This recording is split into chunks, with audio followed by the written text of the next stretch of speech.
کیا آپ جانتے ہیں کہ اس وقت کراچی پورٹ سے یورپ کی سب سے بڑی بندرگاہ روٹرڈیم تک مختصر ترین تجارتی راستہ بحیرہ احمر، سوئز کینال اور بحیرہ روم کے ذریعے جاتا ہے، جس کی لمبائی تقریباً 11,800 کلومیٹرز ہے؟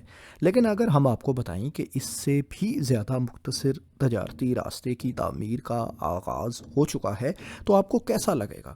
جی ہاں دوستو، یہ نیا روٹ کراچی کو golf of Oman, Persian golf, Iraq اور پھر ترکی کے ذریعے زمینی راستے روٹرڈیم سے منسلک کر سکے گا۔ نئے تجارتی راستے کی لمبائی تقریباً 6,900 کلومیٹرز ہوگی۔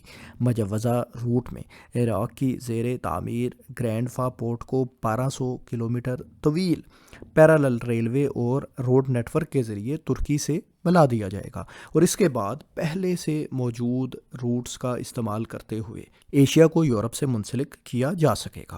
اس نئے روٹ کی تعمیر سے ایشیا اور یورپ کے درمیان تجارتی سفر سوئز کینال کے راستے کے مقابلے میں 42% کم ہو جائے گا اور 10 سے 15 دن کی بچت ہوگی۔